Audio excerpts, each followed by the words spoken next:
Thank you for joining me on another episode of She Leads Now podcast, where we help career and entrepreneurial women gain the tools to develop a success mindset, create winning strategies, build collaborative relationships, and take bold action towards creating impact and fulfillment in their lives and careers. I'm your host, Sabine Gideon, and I'm on a mission to awaken and activate women and emerging leaders so they can tap into their innate leadership ability, elevate their influence, and create the impact they were destined to make. If you're ready to uplevel your confidence, courage, and influence, you've come to the right place. Join me weekly for insights, strategies, and resources to help you grow, develop, and embody the leader you were meant to be, so that you can make the impact you know you are called to make and establish the legacy you've always dreamed. The world eagerly awaits the emergence of your brilliance, impact, and influence. So with that, let's dive into this week's episode. Welcome to another episode of She Leads Now. I am your host, Sabine Gideon, and we are on episode 25, I believe, as I am always, and every week, excited to bring this episode to you. And so last week, if you haven't been able to listen to the episode yet, I would encourage you to go back and listen to it. We discussed at a high level, some of the things that you need to start considering as you're making that shift from solopreneur to CEO, or as you're starting to think about, what might that actually look like in real time and in action? What are some of those components? This week, we're going to take a little deeper dive where we talk about, longer term success in your business. What does that mean for you as the CEO? What is required? Who is required in terms of who do you need to become in order to support that? And how do you build around you the support that you need to be able to do that? And so when it comes to the long-term success of your business, there isn't necessarily a lot of support to help you lay the right foundation. While there are a slew of business coaches and consultants out there who, have techniques and strategies and tools and resources that have worked for them or have worked for other clients, there's no such thing as this one-stop shop and quote unquote, the only way or the one way to be able to lay that foundation for your business. A lot of that, truth be told, comes through trial and error. And a lot of that, it will be birthed out of you bringing forth this vision that you have about your business. You're the leader, right? You're the leader in the organization. You're the visionary. You're also the one doing all of the inspiring. And so unlike when we're in a job or when we're, working for someone else, there's really no one else to look to in order to make decisions and call the shots. Like that's all on you. And while that may be exciting for some of us, especially for those of us who, got to the place where we didn't really want to have to take orders from other people, that can be invigorating. But at the same time, truth be told, it can also feel exhausting because you're constantly in this place of evaluating, making decisions, making sure that you're making the right decision, not just for in the moment, but in the future, that your decisions, they're done from a place of caring, from a place of compassion. And so, decision fatigue is a real thing that leaders may find themselves facing. So again, while you can always draw on the experiences of others, whether that be business coaches, other CEOs.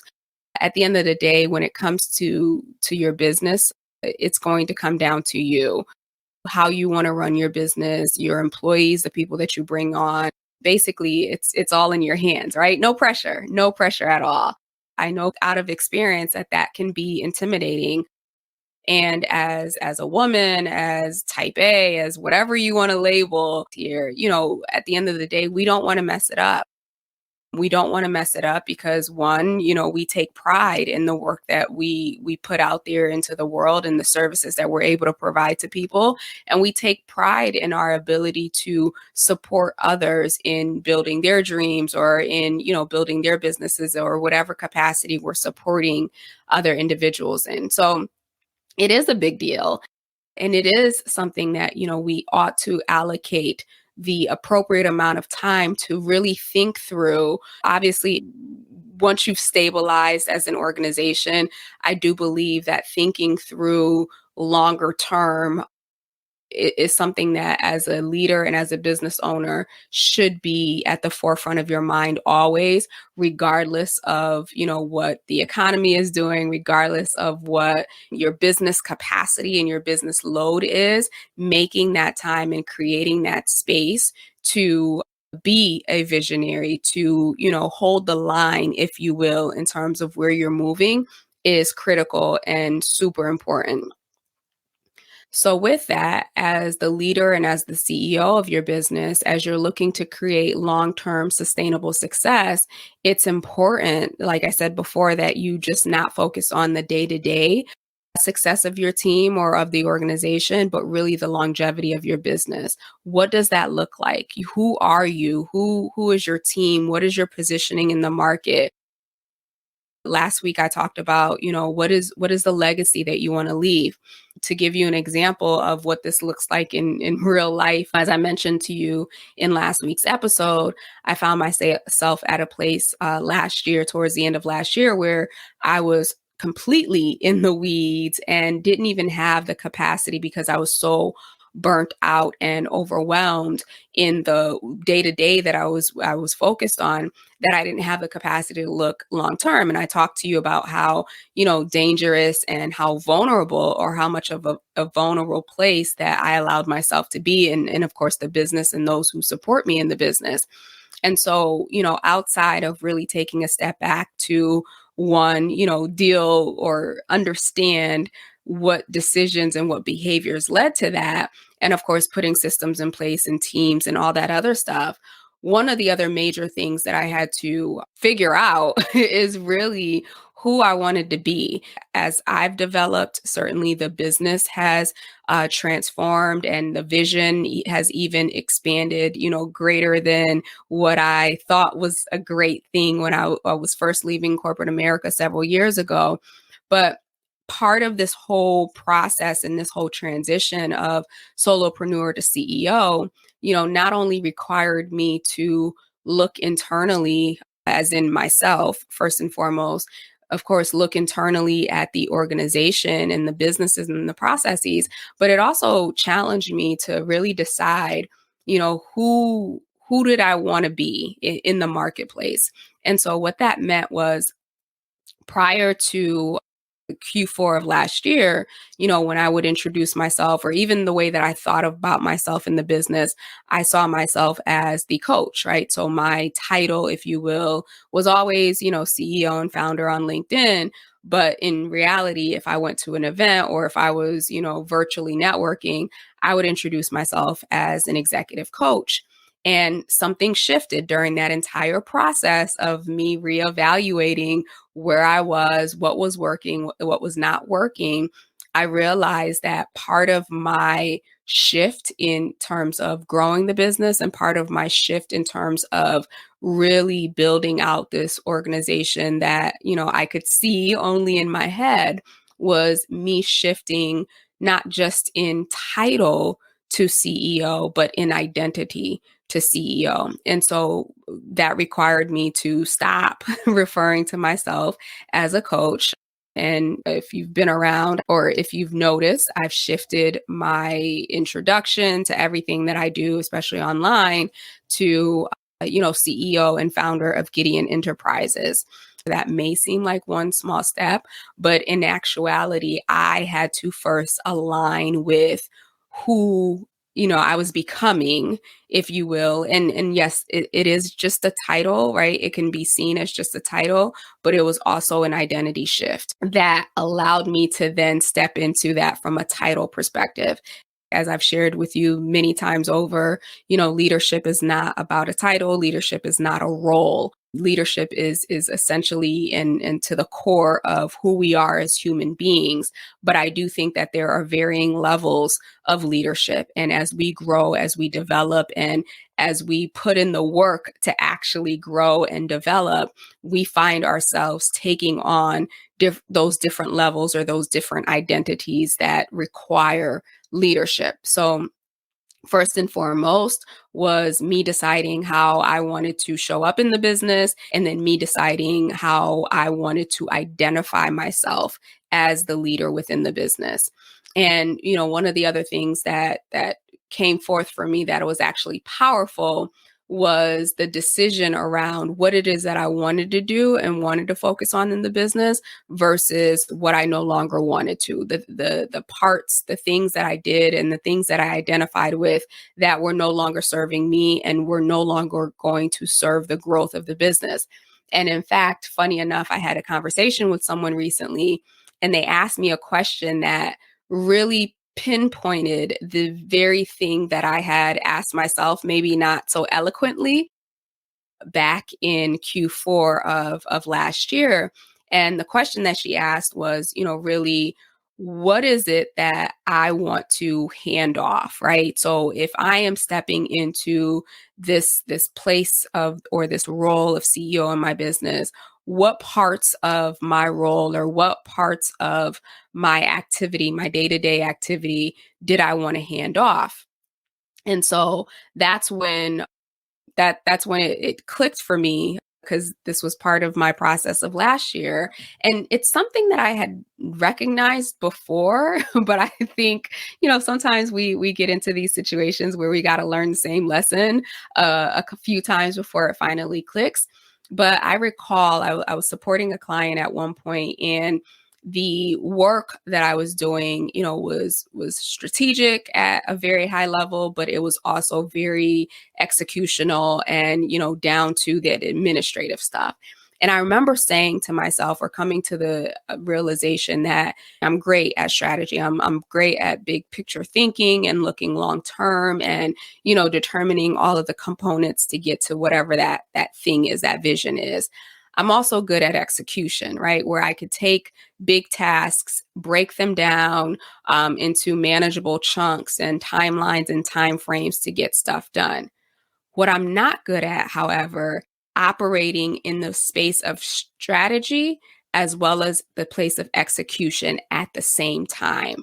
And I remember part of what made that role challenging to me was very little space to switch back and forth, where it wasn't like, oh, I can spend on a week on being strategic and getting, the vision and getting all that stuff out and then shift over to execution. It was as soon as I thought it, I had to figure out how to do it, which was great training in many ways and very helpful to my development.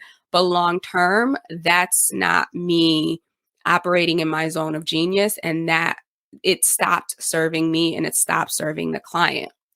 So, with that, fast forward to everything that I went through at the end of last year and even having this conversation, it just all came together where I had to realize and be honest with myself and give myself permission to say, you know what, as I'm building this business and as I'm looking at the longer term strategy for this business, the longer term sustainable success, I cannot, like literally, I cannot function as the strategist and the executioner in any capacity, or for lack of a better term, I don't want to anymore.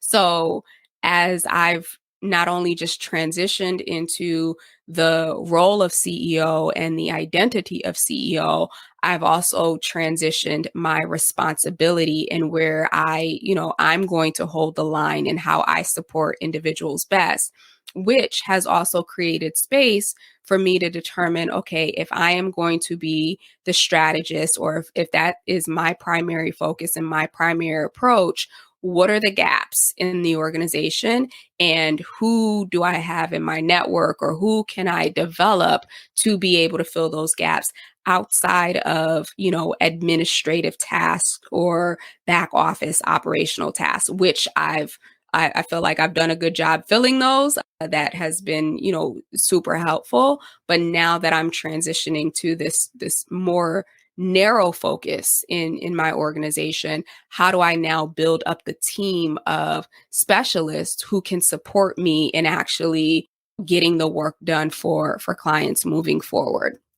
So hopefully that gives you some insight and a little bit more clarity in terms of what I mean by, creating longer term success, especially now that you've stepped into the CEO role. It's not just letting go of the day to day, and it's not just, putting the systems and the processes in place.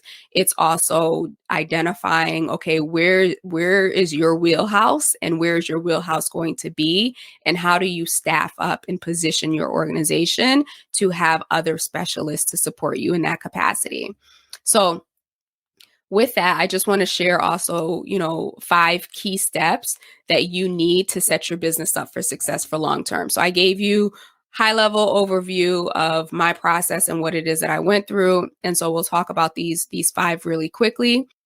First and foremost, right? Define and have a clear vision for your business. You're probably going to get sick and tired of hearing me say this, especially if you're in a consulting capacity and even in a coaching capacity. I know that it is so much easier to be able to look at someone else's problem or look at someone else's challenge or their mountain and have the answer, right? Like that. That clarity and that vision that we have is so easy when it comes to other people's things. But when it comes to us, sometimes and many times we have blind spots that we simply can't see past, which is why it's so important that we are creating the space and making the time and being diligent about figuring out or resetting whatever the vision is. So that's when you go back to your why. What is your ultimate objective for your business? Why does your business exist? Once you know that, make sure that every step you take is always going to bring you 1 foot closer to your greater why, or your North Star, whatever it is that you want to call it, right? For many, they leverage their mission statement or their vision statement as part of their why, and that's the thing that they use to anchor in making decisions, in bringing on team members, making sure that people that they bring on or people that they connect with or partner with align with that. At the core, it's staying true to whatever your why is, whatever the mission of your organization is, and then making decisions from that. The other thing around, defining and having a clear vision for your business is understanding that the vision exercise can also help you identify a board of advisors who can help you grow. And so this is really where that focus around your network, right? Not all organizations need to necessarily have a formal board of directors, but I do think that, as leaders, we should have individuals who have gone before us and who have been successful that are in our corner that we could rely on to get advice from, as well as peers. Thinking through how do you leverage those individual relationships, whether it be people who are further than you, people who are at your same level. How do you leverage those relationships for new opportunities, be it investment opportunities or funding or other opportunities to gain exposure for your organization? Second is creating a schedule for business planning and strategy. And so I know that it is so easy, trust me, to have this on the back burner, especially when you're servicing clients, when you're doing business development, when you're trying to get out of the weeds of the day to day.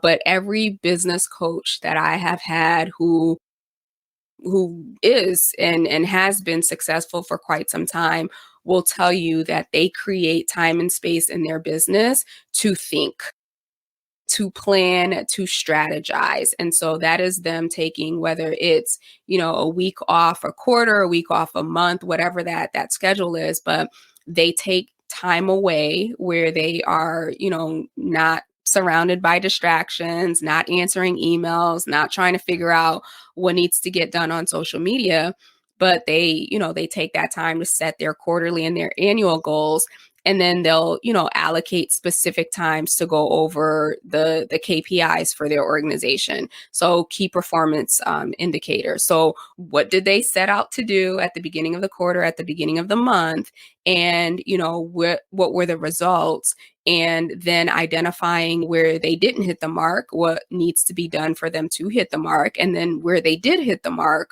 what do they need to do more of to continue that path of success. And that's obviously the same process that I follow.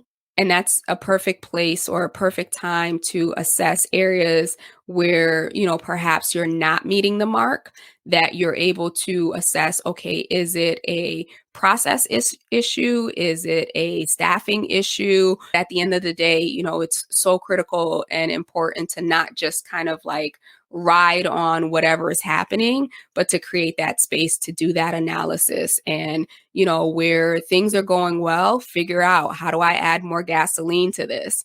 And where things aren't going well, rather than, chuck it all together, figure out what tweaks or what changes, small changes can we make to improve these results. And of course, while you're thinking about long-term success, it's really the day to day. It's really the short-term goals that are going to get you there. So those weekly goals, those monthly goals, those quarterly goals, really creating that space or a process to be able to track them and assess them.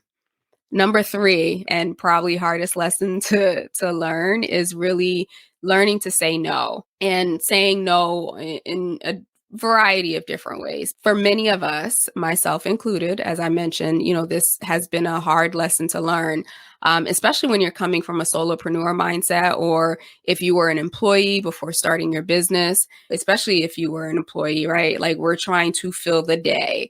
And so every opportunity seems like an opportunity. When we're first starting out and we really haven't anchored ourselves in the market, it can be easy to get caught up in that, sure, I'll do this, sure, I'll do that, sure, I'll do that.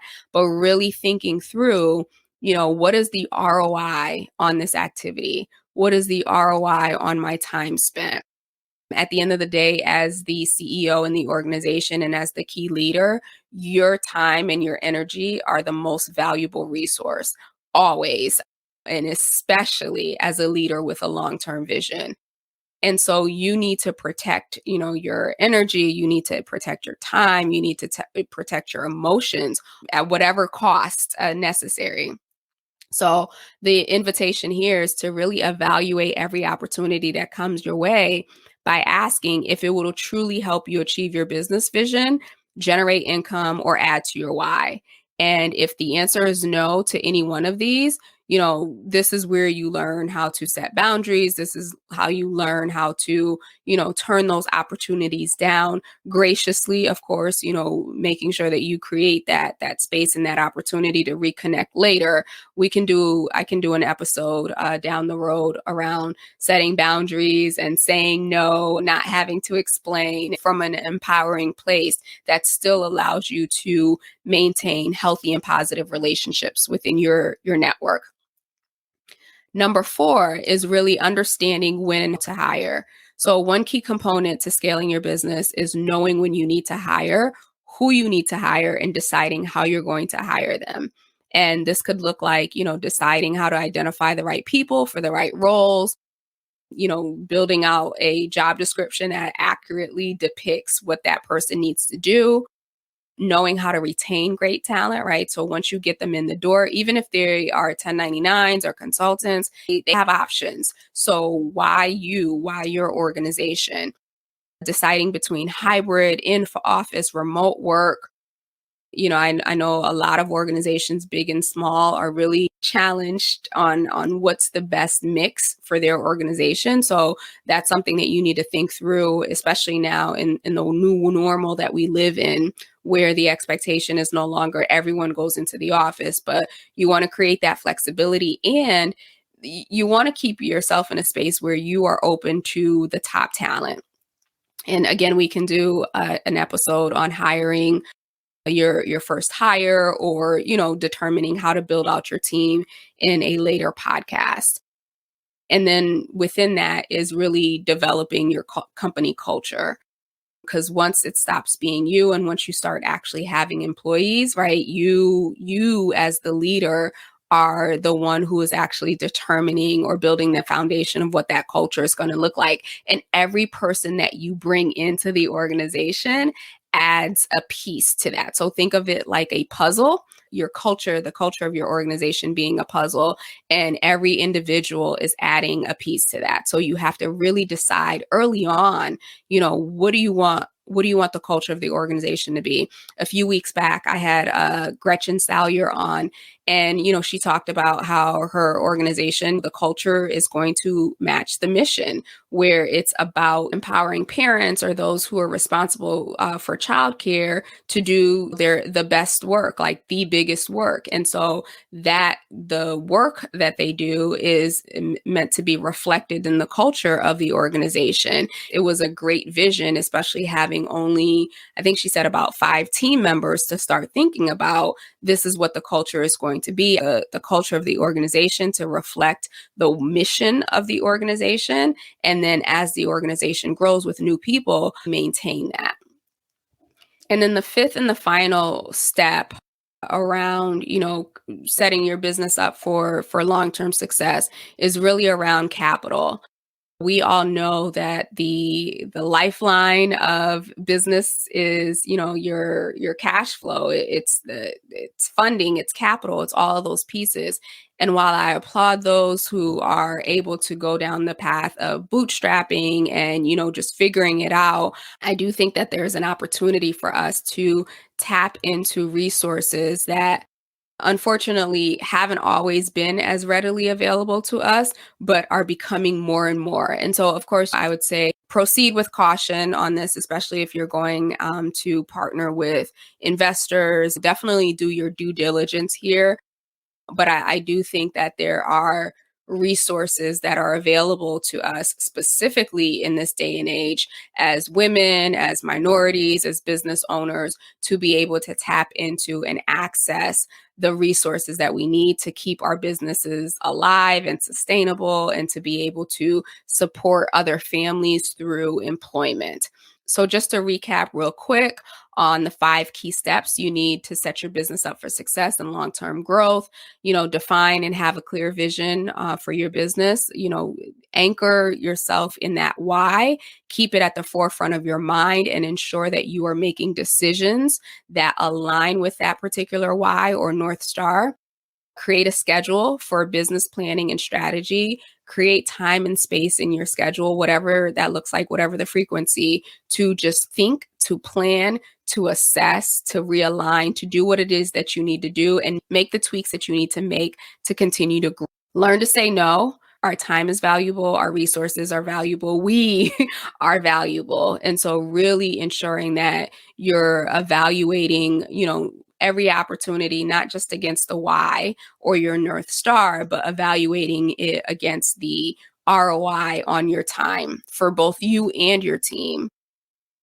Recognizing when it's time to hire and really taking time to be thoughtful and mindful about that whole process because, at the end of the day, whoever you bring onto your organization, whether it's temporary, contract, full-time employee, they are shaping the culture of your organization in some shape or another. So, ensuring that you've clearly defined who it is that you need on your team, what skill sets do they need, what mindset, what attitude, what experiences, and as well as, how are they going to contribute to the overall culture of the organization? And then, doing your due diligence and doing the research and identifying opportunities and ways to infuse your organization with capital so that you're never in a place where, you're at risk of not being able to serve those whom you've been called to serve, as well as being at risk of not being able to support those who are supporting you in the business. And so with that, you'll find that, the key to long-term success doesn't necessarily look all that different from what you need to do to grow your business right now, right? It's more so about being mindful and being conscious and being intentional. And obviously, when we have our eye on the future, we're able to make better decisions today that don't derail us from that vision, that we have in our heads. We'll make better hires because, again, we have that North Star in mind where we're headed, who we need on the team. We'll work better with our partners or our clients and, expend a lot less energy chasing things that don't serve our ultimate goals. With that, I would highly recommend, sitting down, working through your long-term vision if you haven't already, as in what you see from the company in the next 10 to 15 years, so that you can start to see what decisions and investments you need to make now so that things actually come to fruition. And I know 10 to 15 years can sound like a lifetime, and it seems like a lot. And especially with, this ever changing, ever evolving environment that we're in, it's almost hard to say, hey, 10 to 15 years out, this is where I want to be. But at the very least, there should be something, there should be some North Star that allows you to look that far ahead. Now, will there be changes? Obviously. Will you have to make pivots? Yes, of course. But if you know that you want to grow into, being a Fortune 100 company in 15 years, like, you need to start thinking about, well, what would a Fortune 100 company CEO be thinking about, be doing now to set themselves up for that? So just, really allowing yourself that ability and that time and that space to imagine, to dream, to envision bigger, so that you can start taking bigger action today, so that you can start resourcing and setting yourself up for success in the long term. That is all I have for this week's episode. Hopefully you found some nuggets in there that were helpful to you, and some of the examples, brought to life the tips and the steps that I've been sharing. I'd love to hear, how this long-term focus helps you prioritize your work, and what changes you're making in your day-to-day operations. So I would invite you to send me a DM on Instagram or on LinkedIn. Both handles are Sabine Gideon, all one word. Definitely want to hear about it. And then, of course, if you haven't already, please subscribe to the show, leave a review, leave a rating. I really, really, really do appreciate it, as it allows more women in leadership, more CEOs to be able to see it and find us and listen in and get the tips that they need to continue to grow their businesses as well.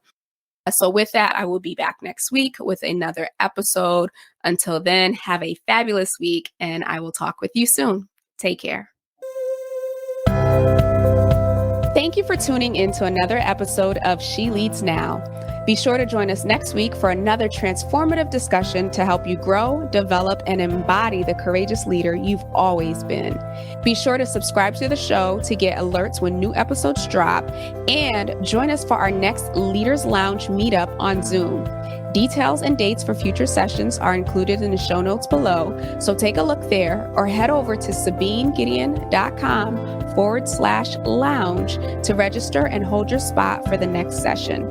Again, that's SabineGideon.com/lounge to grab your spot. Excited to connect with you all inside the lounge. Talk to you soon.